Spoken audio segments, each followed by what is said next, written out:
Senhores juízes, senhoras juízas, membros do Ministério Público, membros da advocacia, homens e mulheres deste país, serventuários da justiça, policiais, serventuários. A história da Ordem dos Advogados do Brasil é a história da cidadania do nosso país. Uma conquista que se dá diariamente. É uma história de lutas, de sonhos, de desilusão, mas que a cada dia nós lutamos para que ela se fortifique e conquiste mais e mais espaço. No dia 9 de abril do ano de 2013 do calendário gregoriano, nós, no Conselho Seccional da Ordem dos Advogados do Brasil, Paraná, prometemos exercer a advocacia com independência e altivez, observando os princípios éticos, os deveres e as prerrogativas profissionais dos advogados, de modo a poder cumprirmos com o nosso dever da boa aplicação das leis, a rápida administração da justiça, da pacificação social. E essa história deve ser lembrada por todos. Os grandes acontecimentos da história da nação brasileira é o acontecimento da advocacia nacional, a advocacia de cada ponto deste país. Uma história que aconteceu e deu o seu início com a independência do Brasil. O Brasil Império, de 1822, dia 7 de setembro, com o nosso imperador. Ali começou a ser escrita a história da cidadania brasileira, que a passos largos rompeu com o ostracismo, com a perseguição, com a busca por uma sufocação de direitos de todo o povo brasileiro. E isso se dá constantemente. Nós temos certo de que os grandes acontecimentos da história da Ordem dos Advogados do Brasil devem ser lembrados principalmente por esta nova geração. Uma geração que se depara com acesso à informação muito mais veloz. E não pode se esquecer dos grandes feitos, dos grandes homens e mulheres que lutaram para que hoje nós tivéssemos esse acesso à informação, essa liberdade de atuação. A Ordem dos Advogados do Brasil luta diariamente pela justificativa da sua atuação no país. Nós tivemos várias constituições brasileiras e a maior parte delas teve cunho autoritário. As constituições democráticas duraram menos. E nós temos uma Constituição, que é a de 1988, em que a Ordem dos Advogados do Brasil atuou ativamente. Nós conquistamos o mandado de segurança coletivo, o mandado de injunção para os casos que a omissão causava lesão. A OAB não conseguiu tudo. Nós tentamos, junto com o nosso presidente Herman Assis Baeta, junto com o nosso presidente Márcio Tomás Bastos, que a Assembleia Nacional Constituinte fosse exclusiva. Esse foi um pleito que não foi conquistado, mas a nova Carta Constitucional está aí. E pela primeira vez na história do país, na história republicana do Brasil, a Constituição Federal inicia com o respeito ao cidadão. No início da nossa Carta, nós temos os direitos e garantias fundamentais. Antes, nas demais constituições, tratava-se da organização do Estado. Então viu-se aí a preocupação do legislador, do Constituinte de 88, onde a Ordem dos Advogados do Brasil atuou de forma muito profícua.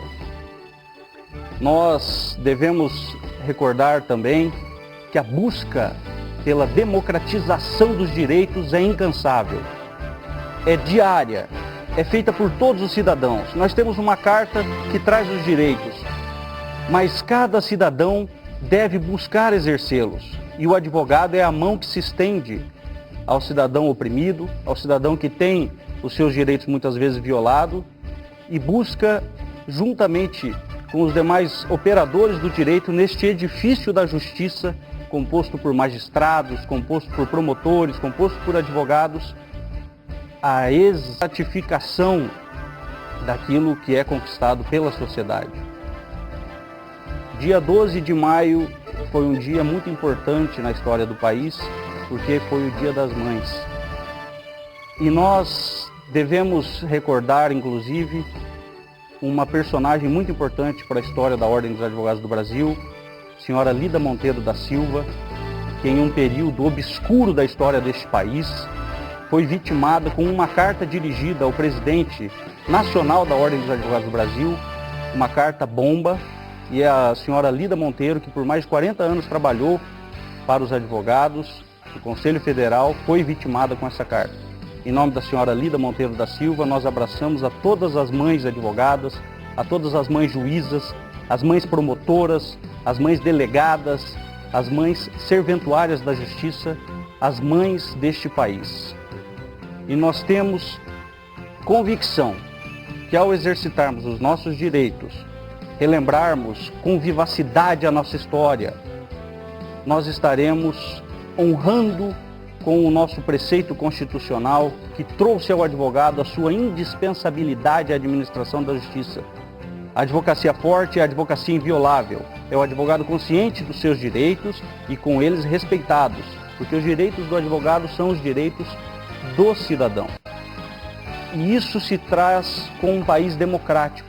E a democracia é, como disse Rui Barbosa, quando citado nos comentários da Constituição de 46, pelo desembargador do Tribunal de Justiça do Distrito Federal, Dr. José Duarte, a democracia é um estado de espírito. A democracia é um sentido, é algo que se pratica diariamente. Não é o laissez-faire, laissez-passer, deixe-se fazer, deixe-se passar de qualquer forma, não. A democracia é a socialização dos direitos, é o exercício deles por parte de toda a sociedade brasileira.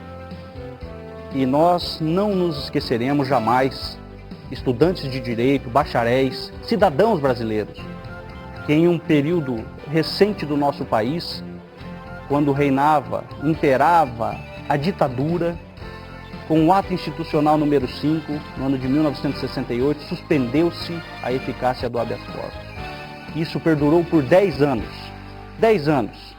E contou com a luta incessante dos advogados e advogadas deste país, para que 10 anos depois, portanto, ficamos uma década sem a eficácia do habeas corpus, ele fosse revogado, voltasse à tona esse direito tão primordial à sociedade brasileira. E aqui nós parabenizamos o advogado Raimundo Faoro, que teve participação fantástica, imprescindível nessa restauração desse instituto tão importante para todos nós.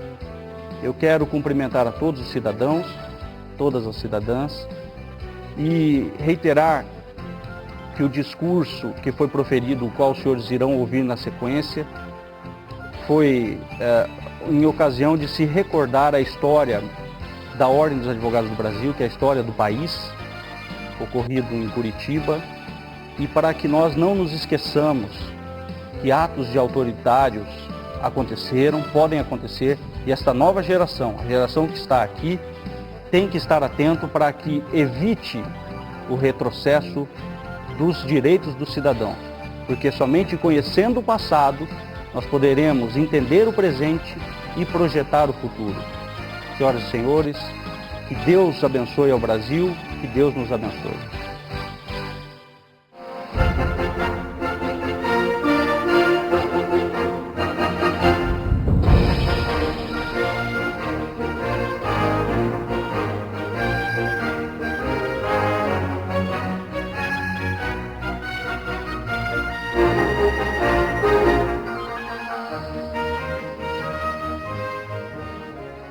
Passo a palavra ao advogado Fabiano Augusto Piazza Baracá, que nominará os novos advogados paranaenses que deverão dirigir-se à frente da mesa para receber o termo de compromisso e a certidão de habilitação ao exercício da advocacia.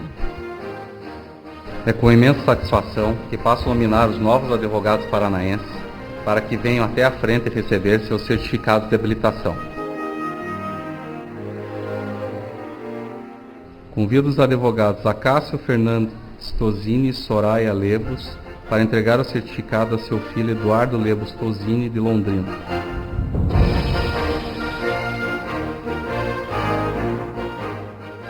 Dando continuidade à nossa cerimônia, eu chamo o advogado Eduardo Lebo Tosini, representando os mais novos advogados, para que se dirija à tribuna, decline seu nome e profira o seu discurso.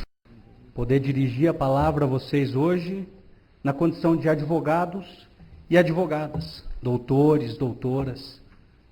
É um momento muito gratificante. Eu sou, de fato, Eduardo Lebos Tosini. A procuração por diacto foi só uma brincadeira. Esse dia, essa tarde, 9 de abril de 2013, com certeza vai ficar na história, na memória de todos os senhores que estão aqui hoje, dos familiares, dos pais, dos tios, dos primos, dos amigos, meu caro amigo Alves, meus amigos. Senhora presidente, doutora Iverli Antiqueira Dias Ferreira, presidente desta sessão solene, secretária-geral adjunta, presidente da Câmara de Seleção, eu cumprimento a senhora e, em nome de Vossa Excelência, cumprimento a todos os membros desta gloriosa mesa diretiva. Em agosto de 2011, eu prestei um juramento neste Conselho Seccional na condição de estagiário. Foi um motivo de muita alegria. Na época, a doutora Juliane Breta presidiu a sessão.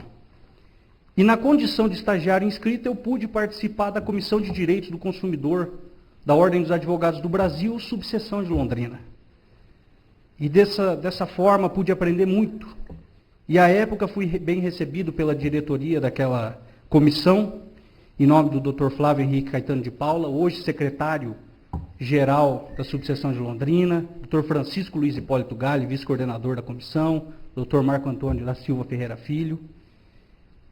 Me sinto muito bem acolhido e todos os senhores assim se sentirão hoje aqui neste poderoso Conselho Seccional com a sua gloriosa história. Eu quero cumprimentar a presença da minha querida mãe, doutora Soraya Lebos, advogada londrinense, doutora Cássio Fernandes Tosini, meu pai advogado também, meu eminente tio, cardiologista em Curitiba, doutor Eli Lebos, que me prestigia. E toda essa concatenação de momentos, de circunstâncias por estar inscrito na OAB, desde como estagiário, me permitiu entrosar-me com a diretoria daquela subseção. E no final do ano passado, quando eu colei grau em Londrina, eu tive a honra de ter na minha banca examinadora o presidente da subseção de Londrina, hoje conselheiro deste conselho seccional, doutor Elisandro Marcos Pelim, o diretor tesoureiro, Dr. Marco Antônio Dias Lima Castro, juiz federal da segunda vara civil, segunda vara federal, Dr. Rogério Canguçu. E isso me deu muita alegria em fazer parte da OAB. Eu pude sentir a grandeza de ser advogado, por estar com eles. Mas, senhores, vocês hoje, advogados e advogadas aqui presentes, que são vários, são herdeiros de uma herança gloriosa e poderosa de mais de 200 anos de história. Essa história que começou em 1822 com a independência do nosso país. Independência feita pelo nosso primeiro imperador, Dom Pedro. E é importante ressaltar que essa história dessa independência foi feita sob a sombra da acácia. Em 1824 nós tivemos a nossa primeira Constituição, Constituição Política do Império do Brasil. E os advogados daquela época tiveram forte atuação. Mas para ser advogado naquela época, ainda não existia no Brasil curso de direito. E os alunos que tinham condições, pessoas privilegiadas, iam estudar em Coimbra, Portugal. Mas como o nosso país se emancipou, e não foi uma emancipação pacífica, nós sabemos disso, aqueles estudantes que em 1822, 1823 estavam estudando em Coimbra começaram a sofrer perseguições, discriminações daquela nação que até há pouco tempo era a nossa colonizadora. E desse modo os bacharéis, assim como os senhores e as senhoras são hoje, serão sempre bacharéis. Os bacharéis desesperados enviaram uma carta ao então deputado da Assembleia Constituinte, Dr. José Feliciano Fernandes Pinheiro, contando essa história e pedindo providências. E os parlamentares da época, quando a nossa capital era no Rio de Janeiro, se mobilizaram. E em 1827, o nosso imperador edita o aviso, como se fosse uma lei, de 11 de agosto de 1827, criando os 2 primeiros cursos jurídicos no país. Atendem-se à herança que os senhores possuem ao estar aqui hoje. Criou-se os 2 primeiros cursos em São Paulo e Olinda, capital de Pernambuco. E a partir de então, aqueles bacharéis que iniciaram seus estudos no Brasil, começaram a entender que era necessário a junção a elitização, o estudo, o aprimoramento dessa nova cultura jurídica do país. Inclusive, um ministro do Supremo Tribunal de Justiça, esse era o nome da alta corte à época, o doutor Francisco Alberto Teixeira de Aragão, ele criou um editorial chamado Gazeta dos Tribunais, sabendo da importância de se organizar a classe jurídica no país. E publicou nessa Gazeta dos Tribunais, isso em 1843, o Estatuto do Instituto dos Advogados de Portugal. E dessa forma, no dia 7 de agosto de 1843, criou-se o imperador, o nosso segundo imperador, criou o Instituto dos Advogados Brasileiros, que tinha como finalidade organizar a ordem dos advogados do Brasil. Atentem-se à herança que os senhores possuem aqui hoje. Quase 100 anos depois foi criada a Ordem dos Advogados do Brasil, em 1930. E esse Instituto dos Advogados Brasileiros, que existe até hoje no Rio de Janeiro, prestou enormes serviços à cultura jurídica do país, auxiliando inclusive o nosso imperador e toda a sua comitiva. O primeiro presidente, que os senhores vão ver a foto na parede ali atrás, desse Instituto dos Advogados Brasileiros, foi Francisco G. de Acaiaba e Montezuma, grande presidente. Reuniram-se esses bacharéis e trabalharam arduamente. Participaram da abolição dos escravos, em 1888, que também foi feita sob a sombra da acácia. Em 1889, nós temos a proclamação da República. Os advogados agiram ativamente, esses que os antecederam, os seus antepassados, os nossos antepassados. Atentem-se à herança que nós possuímos. Senhores, em 1891,